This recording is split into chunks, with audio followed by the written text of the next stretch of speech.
So this is the Eachine EV200D FPV headset, and in this video I'm going to do a little teardown. I'm not going to tear it down to its shell because there's a lot of delicate little ribbon cables in here, but I'll at least expose all the boards within and show you what the display modules look like.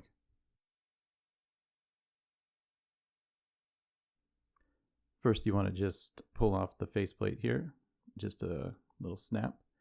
Feels like it might break, but it doesn't, or at least it hasn't yet. And the modules are pretty easy to release just by pinching the sides. Let me give you a little look at the module itself.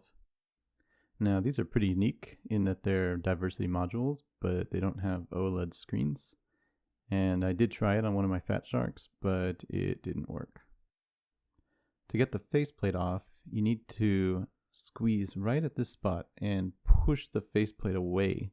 There's two little clips that grab just above and below displays, so do one side at a time, push, and it'll pop right out.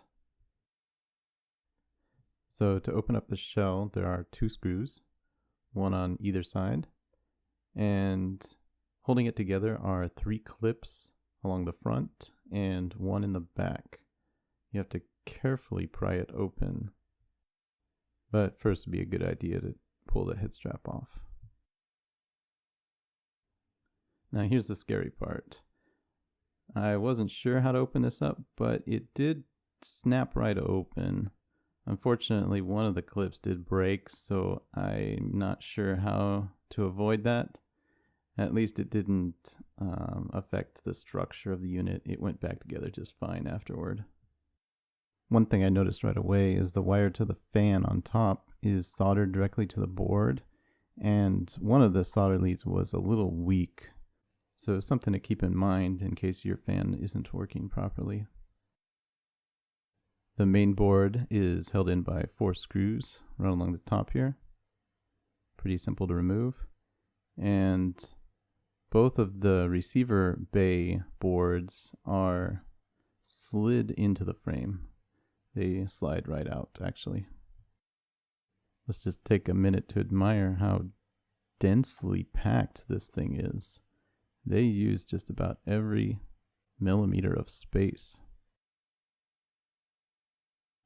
So you can see how the IPDs work. They slide on metal rails just like most other headsets.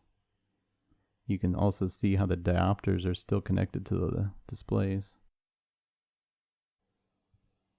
So I tried to disconnect the ribbon cable connecting these two boards, but it didn't look very easy, so I stopped there.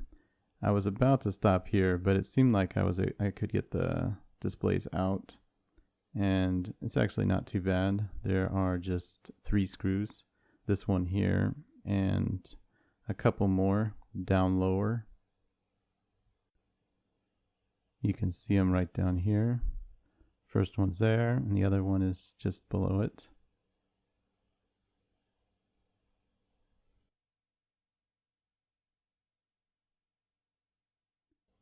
And trying to get this thing out, and oops, dropped it in there.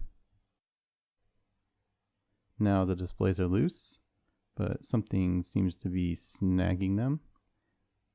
Looks like it is this cable. It's holding them down. Okay, there we go. Now this is the end of the line.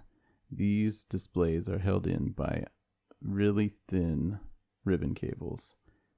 I don't know if you can see them really well here, but they're only about 3 millimeters wide and thinner than paper. I didn't want to break them. Just to show you how tight these diopters are, I'll pull them out here. This thing really holds on to them.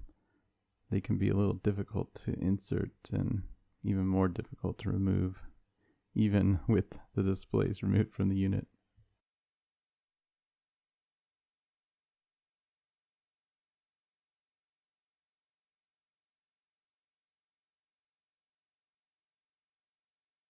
There, got it.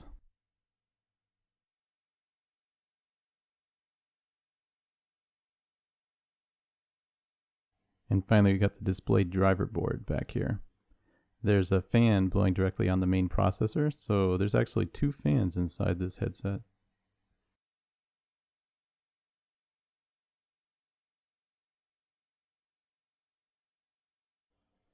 So I managed to get it back together, and yes, it still works.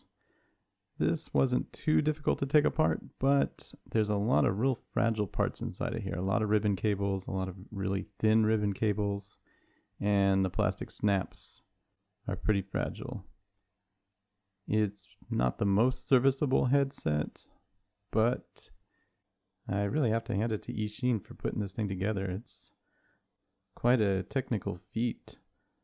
I know Top Sky had trouble building these, and there's another company, Jarlac, out of Korea that's building another LCOS headset, and they've been struggling for months. So for Eachine to pull this off is quite an accomplishment.